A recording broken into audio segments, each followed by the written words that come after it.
मसीह में प्यारे दोस्तों, भाई बहनों, इस वर्ष 2020 में हम जिस दौर से गुजर रहे हैं, ऐसा हमने कई वर्षों वरन कई दशकों में भी नहीं देखा। हम सब एक अलगाव का, सब बातों से कटकर अलग रहने का, द्वार बंद कर अंदर रहना, छिपे रहना, आइसोलेशन, सेपरेशन के अनुभव से गुजर रहे हैं। संपूर्ण विश्व भी इस बात का साक्षी है। लेकिन यह अनुभव सबके लिए एक समान नहीं है। हम जो परमेश्वर के संतान हैं, मसीह के संगी वारिस हैं, हमारे लिए इस समय का विशेष महत्व है, क्योंकि बाइबल भी छिपे रहना और एकांत में रहने का जिक्र करती है। वचन के खुलने से प्रकाश होता है। तो आइए हम वचन के प्रकाश में इन परिस्थितियों को देखें।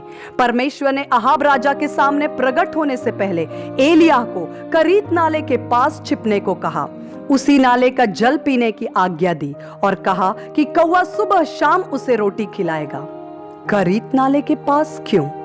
करीत शब्द मूल इब्रानी भाषा में काटे जाने या नक्काशीदार खोदकर बनाने का अर्थ रखता है। यह शब्द विभाजन, काट कर अलग करने का शब्द है।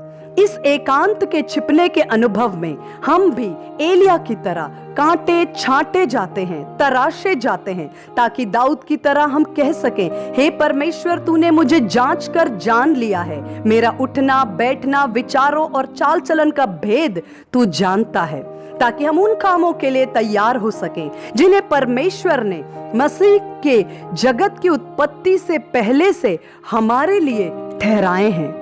मूसा ने 40 वर्ष मरुस्थल की गुमनामी में, यूसुफ ने कारागृह में और साउल के बचने के लिए दाऊद ने गुफाओं में छिपकर संसार की सब बातों को छोड़कर संपूर्ण मन से परमेश्वर पर भरोसा रखना सीखा, जो उनकी बुलाहट के लिए जरूरी मापदंड था। यीशु मसीह ने स्वयं कहा, आओ हम थोड़ा समय अलग चले। करीत का एकांत एलिय्याह को आत्मा में बलवंत कर रहा था। वहां परमेश्वर ने एलिय्याह के लिए दो प्रबंध किए, एक स्वाभाविक प्रबंध, नाले का जल, और दूसरा अलौकिक कि सबसे छीनने वाला कौवा उसे सुबह शाम रोटी खिलाए। हमारे जीवन में भी परमेश्वर के कुछ ऐसे प्रबंध होते हैं, लेकिन वर्षा न होने से नाले का जल सूखता जा रहा था। एलिय्याह अपने सामने प्रतिदिन जल के स्तर को कम होता हुआ और सूखता हुआ देख रहा था। हो सकता है वह सोच रहा हो कि परमेश्वर मुझे यहाँ क्यों रखा है? जिस स्रोत का जल खत्म होने पर है, उससे पीने को क्यों कहा? इसके बाद मेरा क्या होगा?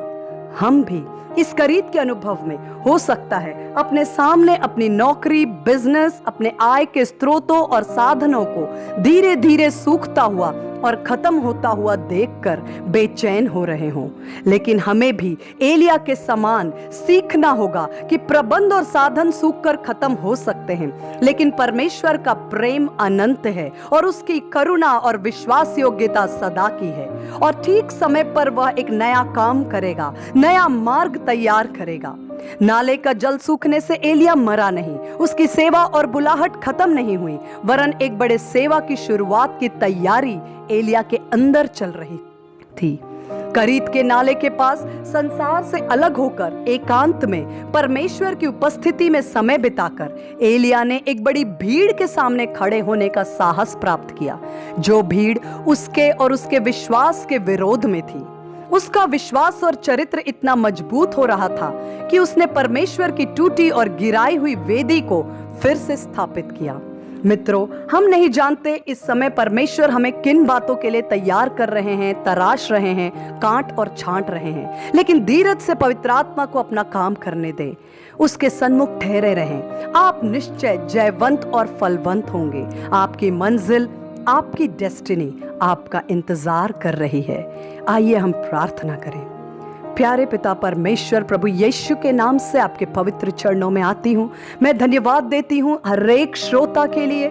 मैं धन्यवाद देती तेरे वचन के लिए, जो हमें कठिन समय में बल देता है।